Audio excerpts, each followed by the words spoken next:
Una de las cuestiones fundamentales en el tema de despacho y performance, esencialmente en este caso, uno de los elementos fundamentales para el despacho es la determinación del peso y el centraje de la aeronave. El peso para no exceder el peso en ninguna de las condiciones que el peso está limitado, y el centraje para no exceder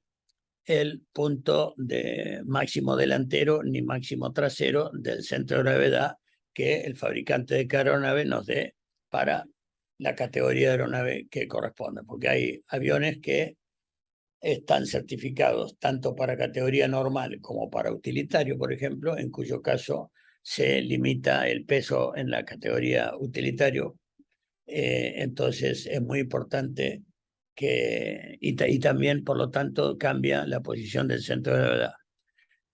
En ese caso, recordemos que así como el centro de gravedad de una aeronave puede estar delimitado, determinado e indicados en el Pilot Operating Handbook o en el Aircraft Flight Manual de la respectiva aeronave en términos de momento o de brazo o arm en pulgadas o en cualquier unidad de longitud,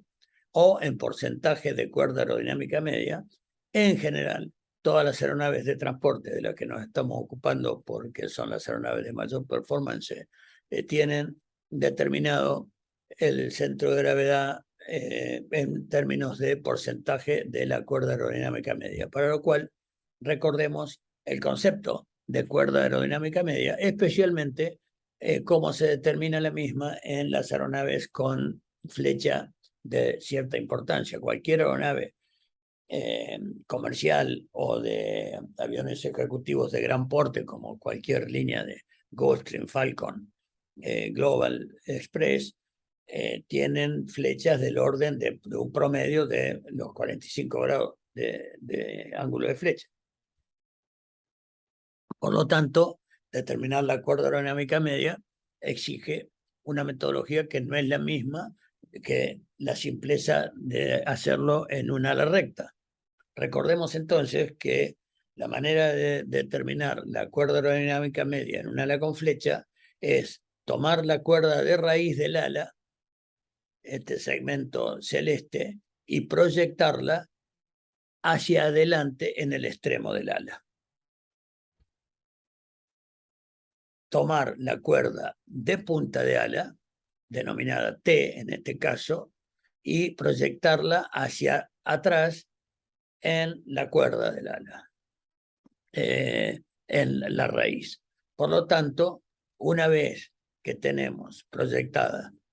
la cuerda de raíz en la puntera hacia adelante y la cuerda de punta de ala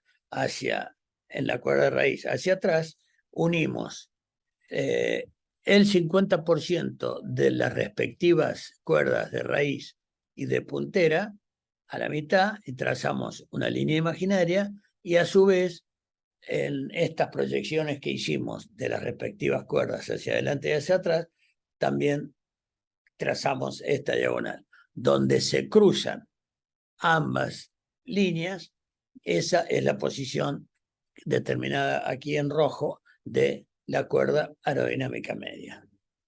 Es la línea recta que une el borde de ataque con el borde de fuga, que corta la proyección cruzada de la cuerda de raíz hacia adelante y la cuerda de puntera de ala hacia atrás. Por lo tanto, cada vez que nos refiramos, sobre todo hablando de peso y balanceo y el tema del centraje del centro de gravedad o CG respecto a porcentaje de la cuerda aerodinámica media, es a esta cuerda aerodinámica media a la que nos vamos a referir. También recordemos, antes de avanzar sobre la importancia que tiene en el despacho el peso y el centraje de la aeronave, que se considera momento al producto de una determinada distancia por un peso. En una distancia de un brazo o arm y que respecto a los momentos se considera en el sentido contrario a las agujas del reloj, como lo marca la flecha roja, momentos negativos. Y en el sentido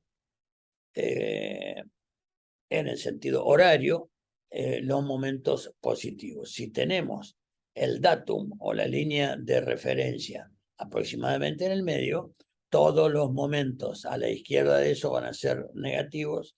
porque el centro de gravedad va a pivotear sobre esto. Y todos los pesos y los brazos posteriores hacia atrás de esto, hacia la derecha, van a ser positivos. En este caso, es una condición de total balance o equilibrio, porque tenemos un brazo arm A de 100 kilos por una distancia negativa de menos 50 pulgadas. Y acá tenemos el doble de peso detrás del datum, pero aplicado en un brazo no de 100, sino de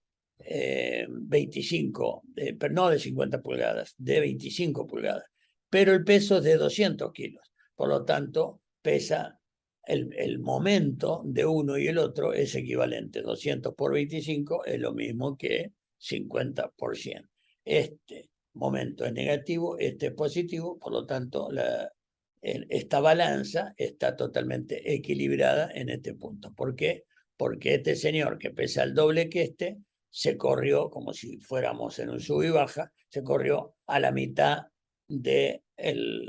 brazo de la distancia que este que tiene aplicado el peso aquí. Comprendido esto, recordemos que conceptualmente en cualquier aeroplano del mundo, la manera de determinar el peso y el centraje o balanceo de una aeronave es, primero, por cada estación, o sea, por cada lugar en el eje longitudinal de la aeronave donde vaya a estar aplicado un peso, se hace el peso, por ejemplo, de ambos tripulantes, 350 libras, aplicado en un brazo respecto al datum de 120. La multiplicación, como lo vimos recién, de ese peso por ese brazo de palanca, o arm, en inglés, determina el momento. Así se hace con todos los pesos por todos los brazos de palanca respecto, reitero que el brazo o arm es la distancia, en este caso en pulgadas, al datum. Por el peso, en este caso son todos positivos, porque evidentemente el datum está bien adelante de la aeronave, por lo tanto todos los brazos son positivos. Se hace de tal manera que cuando se completa,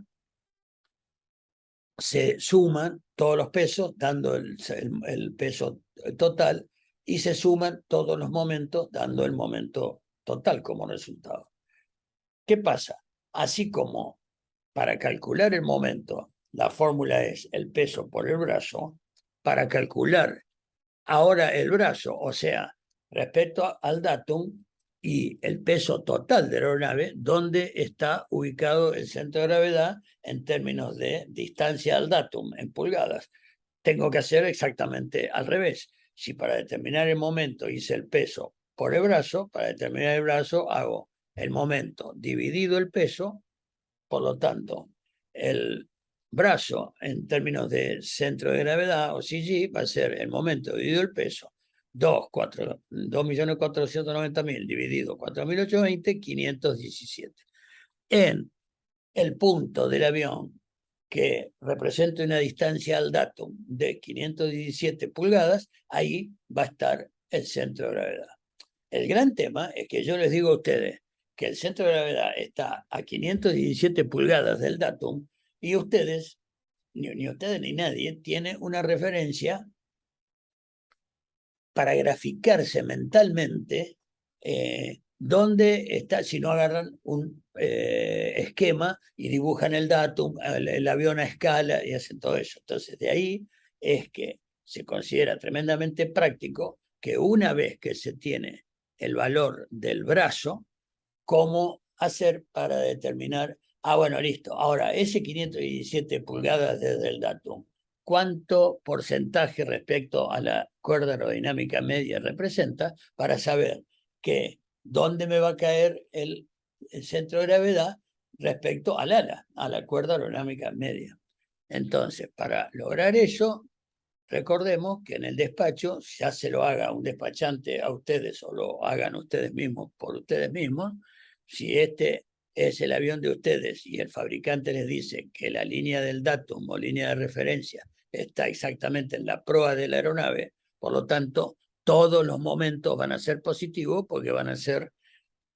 distancias horizontales, en este caso en pulgadas, desde el datum.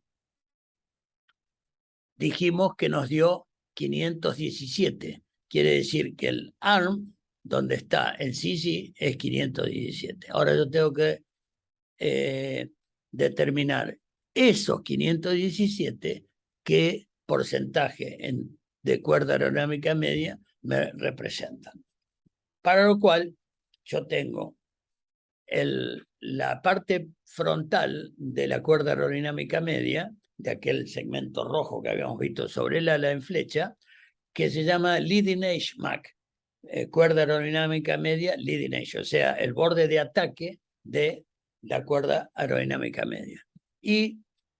el Trailing Edge de la cuerda aerodinámica media, el borde de fuga. Por lo tanto, la distancia total entre el borde de ataque de la cuerda aerodinámica media y el borde de fuga va a representar exactamente la MAC, la cuerda aerodinámica media. Y el manual de vuelo te va a decir que la MAC de tu avión mide 100, o sea, la distancia entre el leading edge y el trailing edge de tu MAC mide 160 pulgadas. Por lo tanto, la manera en que yo tengo para determinar, bueno, el brazo del centro de gravedad me cayó en 517 y mi leading edge MAC empieza a los 437, la manera que yo tengo para determinar el porcentaje de MAC dentro del cual me cae el centro de gravedad es hacer el brazo, o sea, el centro de gravedad en pulgadas desde el datum, menos la MAC, o sea que saco esta diferencia. 517 menos 437. El brazo ARM menos la MAC. Ya calculé esto. Si eso lo divido por el total de la MAC, me va a dar, y lo multiplico por 100, me va a dar el porcentaje. Por lo tanto, para determinar y cambiar esta fórmula con valores numéricos de este ejemplo, voy a hacer 517 de ARM menos 437 de leading edge para sacar esta diferencia. Dividido 160, esta dividido el total por 100 me va a dar que 517 menos 437 son 80, dividido 160 por 100, el 50% de MAC. Mi centro de gravedad, en este caso, está en el 50% de MAC. Y que si lo veo, por eso elegí hacer un ejemplo con el 50% para que sea totalmente simple y claro. A primera vista, es fácil determinar que si esta es la MAC, el centro de gravedad está en el 50%. Entonces, esa es la manera en donde el fabricante del avión les va a decir, bueno, el centro de gravedad máximo delantero de esta aeronave va a ser el 21% y el máximo trasero el 72%. Por lo tanto, cualquier cosa que caiga entre el 21 y el 72 está dentro de los límites aceptables del centro de gravedad que el fabricante estipula. 50% de cuerda aerodinámica media, en este caso del ejemplo. Y respecto al peso, es muy importante que recordemos que las aeronaves son generalmente diseñadas de un modo tal que si se completa su máxima carga paga, metemos todos los pasajeros, equipaje y carga posible, que es capaz de soportar, de entrar en el avión. Y a su vez se completan los tanques de combustible. El peso de la máxima de la aeronave va a resultar extremadamente excedido en general, lo que exigirá del piloto una especial consideración en este aspecto del despacho, debiéndose o reducir el alcance de la etapa bajándole combustible o bajar la carga paga de acuerdo a los requerimientos del vuelo. Si yo tengo que hacer una etapa muy larga, que son muchas horas de vuelo, y posiblemente tenga que bajar a mi suegra, al perro, algo voy a tener que bajar. O si quiero llevar toda esa carga y el vuelo no me exige ir completo de combustible, bueno, pero siempre respetando los pesos máximos consignados en la documentación del avión. Y recordando que algunos de los problemas causados por exceder el peso máximo de despegue o máximo take-off weight son una mayor velocidad en el despegue, lo que implica una mayor take-off run y take-off distance, o sea, carrera y trayectoria de despegue, menor ángulo de ascenso, mejor régimen de ascenso, menor techo de servicio, voy a poder volar más bajo, y menor velocidad de crucero, menor alcance, menor maniobrabilidad, mayor velocidad de aterrizaje, lo que va a implicar mayor distancia y carrera de aterrizaje, y una carga estructural, especialmente en el tren de aterrizaje, si se excede los pesos máximos. Por otro lado, es muy importante que tengamos presente que en general los pilotos tenemos entendido, presente, considerado como peso máximo, siempre el peso máximo de despegue, máximo estructural certificado. Pero que desde el punto de vista de la performance hay muchísimos otros factores que limitan el peso de despegue y que los debemos respetar, y que aunque ese peso máximo de despegue resulte inferior al máximo estructural certificado, pero está limitado por otras cuestiones, por ejemplo, por performance, y pues las consecuencias pueden ser mucho más graves que las de exceder el estructural. Por ejemplo, si la longitud de la pista para el despegue, debido a elevación, temperatura, etcétera, no me permite despegar con el peso máximo estructural, yo voy a tener que despegar con el máximo peso que me permita la longitud de campo disponible para el despegue. Teniendo en cuenta la take-off distance available, la distancia de despegue disponible, tanto para lo que se llama accelerate go, que es la distancia para acelerar y eventualmente abortar el despegue y frenar, detener por completo la aeronave de una manera segura, como la distancia necesaria para accelerate go o accelerate stop, perdón, para accelerate stop, que es la de frenado, o accelerate go, que es la de, ante la falla de motor, continuar el despegue. Discúlpenme, me equivoqué en la primera, les dije que era la de stop. En definitiva, respecto a las distancias de acelerar y frenar, y acelerar y se continúa el despegue con un motor. Hay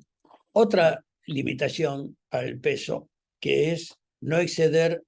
la velocidad máxima de energía de frenado. El conjunto de frenos y cubiertas son capaces de absorber una determinada energía máxima, para lo cual, en determinadas condiciones, nuestro peso de despegue va a estar limitado por esa capacidad de los frenos para absorber energía. Lo mismo que la velocidad de cubiertas. En aeropuertos de alta elevación, como Toluca en México, como La Paz en Bolivia, que es el aeropuerto más elevado del mundo, es altamente probable que estemos alarmantemente cerca, si no excediendo en muchas condiciones, la velocidad máxima de velocidad de cubiertas. Y el fabricante, y por lo tanto el fabricante del avión, consigna en la documentación oficial del avión cuál es la máxima velocidad de cubiertas para la carrera de despegue y aterrizaje. También el peso máximo de despegue está determinado por lo que se llama watt en la jerga habitual, que es weight, altitude and temperature, peso, altura y temperatura. Altura en términos de pressure altitude. Para one engine inoperative, un motor inoperativo, ¿cuál es el peso máximo para esa condición de peso, altitud y temperatura, pressure altitude, a partir de la elevación de la aeronave, que me va a permitir cumplir con aquel 2,4%, por ejemplo, para bimotores, de gradiente de ascenso en el segundo segmento de la trayectoria de despegue? Con el mismo criterio, si en la trayectoria de despegue tengo obstáculos, tengo que ir a las tablas del avión para ver cuál es el peso máximo que el fabricante me permite y las autoridades que certificó la aeronave permiten despegar en esa condición, una determinada condición, para salvar todos los obstáculos que tengan la trayectoria de despegue en la eventualidad de falla de motor. Y hay salidas estándar en donde el control de tránsito aéreo prescribe, consigna un determinado gradiente de ascenso mínimo, pero en este caso es siempre con todos los motores. Y si por alguna razón uno no lo puede cumplir, no puede elegir esa salida estándar para su trayectoria posterior al despegue, y de lo contrario tiene que avisar al control de tránsito aéreo que no la va a poder cumplir. Otra limitación es el soporte de pista de rodajes y plataformas de todo lo que son las áreas operativas de un aeropuerto, con respecto a lo que se llama Payment Classification Number o Aircraft Classification Number, que ya lo vamos a ver, que está referido a cuál es el peso máximo que un determinado aeropuerto puede soportar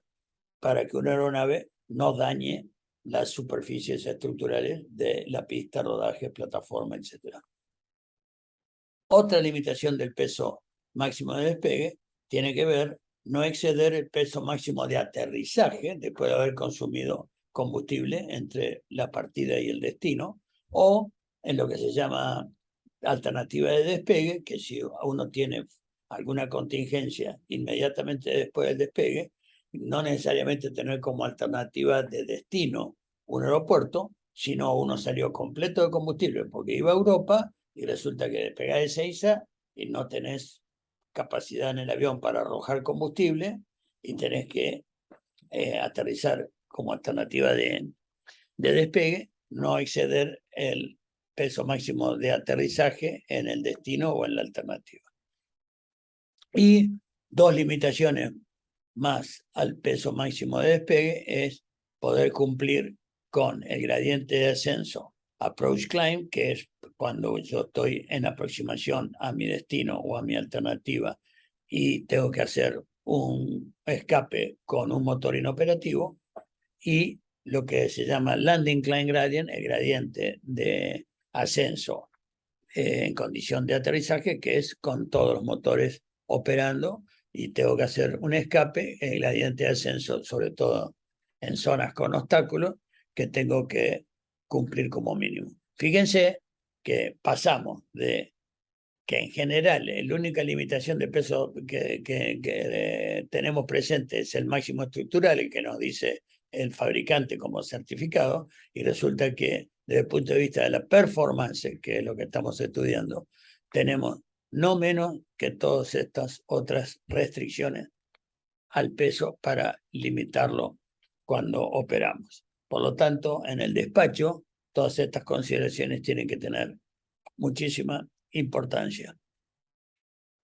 Y respecto a la posición del centro de gravedad y la distribución de masas en un aeroplano, es determinante para la performance de la aeronave en términos de estabilidad, de control, de maniobrabilidad, de aumento de peso, de aumento de la velocidad de pérdida, del incremento de resistencia parásita e inducida, incremento de consumo de combustible y disminución de la autonomía y el alcance. Todo esto se produce si yo tengo una posición del CG fuera de los límites que corresponden y una asimetría de masas, de distribución de masas en la aeronave, como por ejemplo de un ala más pesada que la otra. Las aeronaves, recordemos que por diseño tienen, las aeronaves de categoría normal de transporte, por diseño tienen configurado su centro de gravedad, o que su centro de gravedad caiga en límites delanteros y traseros tales que siempre esté por delante del centro de presión o la resultante de todas las fuerzas sustentadoras, con el propósito de que la aeronave tenga una ligera tendencia de nariz abajo por este momento, y eso se compensa cuando necesito volar recto y nivelado con una fuerza hacia abajo de el estabilizador horizontal para compensar vía el trim o cualquier otro elemento que provea el mismo control para compensar esa fuerza y que la aeronave vuele recto y nivelado. Por lo tanto, cualquier exceso, pues en este caso a un centro de gravedad muy delantero, va a producir que si es en exceso esa fuerza hacia adelante, yo vaya a tener que vaya a necesitar para levantar la nariz una fuerza tan superior a la anterior y negativa hacia abajo, que me va a producir 2 o 3 factores negativos. Uno, que puede ser resultar insuficiente el elevador para darme un control de nariz arriba necesario como para que yo compensar esta tendencia de nariz abajo. Y otra, que una fuerza significativa hacia abajo, en este caso para compensar esto, aun cuando me dé la suficiente sustentación negativa como para nivelar el avión, pero me va a representar un peso adicional que me va a representar la necesidad de tener mayor sustentación. Por lo tanto, me va a representar mayor resistencia inducida porque voy a tener que volar con un ángulo de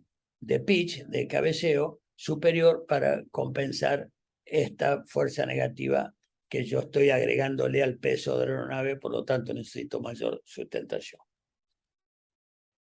Por el contrario, un centro de gravedad demasiado trasero va a representar que el centro de presión esté adelante de ese centro de gravedad y que la aeronave tenga una tendencia constante de cabeceo hacia arriba que me va a representar en general una insuficiencia, una incapacidad del elevador para compensar esa posición de nariz tan arriba para volar nivelado. Por lo tanto, por ejemplo, puedo llegar a tener problemas en el flare, igual que en el caso anterior, por insuficiente comando de elevador. Otro de los efectos negativos de un centro de gravedad muy trasero es que si en un bimotor, en este caso, se para el motor izquierdo, yo voy a tener una tendencia de guiñada tal que la voy a tener que compensar con un movimiento de rudder, de timón de dirección, para hacia la derecha. Y si el centro de gravedad está en un lugar correcto, este brazo entre la energía, la sustentación que está ejerciendo el rudder va a estar multiplicada por esta distancia y voy a tener una determinada respuesta. Si yo el centro de gravedad lo tengo muy atrás, este tamaño de brazo, esta distancia en el rudder se disminuye significativamente, por lo tanto, el rudder lo voy a tener que deflectar muchísimo más y puedo llegar a exceder la capacidad del timón de dirección para hacer esa corrección si tengo el centro de gravedad tan trasero. A su vez, si tengo una asimetría, como decía, una incorrecta o asimétrica distribución de las masas en el avión, y por ejemplo, tengo un tanque de combustible mucho más lleno que otro, yo voy a tener este ala mucho más pesada y para volar recto y nivelado voy a tener que compensar con comandos aerodinámicos el avión de tal manera que me va a generar resistencia adicional. Cualquier resistencia adicional genera mayor consumo de combustible y menor velocidad. Penaliza la performance. Y con un criterio similar en aeroplanos con ala en flecha, en donde el combustible se aloja en las alas, tengamos presente que cuando en las alas, en la parte exterior, en la puntera del ala, hacen que respecto al centro de gravedad, las punteras, el combustible en las punteras del ala van a hacer que la cola esté más pesada y el combustible en la raíz de ala va a ser respecto al centro de gravedad o neutro o que tenga un poquitito de nariz abajo. Por lo tanto, hay que tener muy presente cualquier tipo de falla. Hay aeroplanos que esta distribución de masa la hacen automáticamente, justamente para evitar este problema, pero hay que estar atento porque si los sistemas de transferencia de combustible fallan, podemos tener un problema de estas características. Muchísimas gracias. Seguimos en próximas entregas.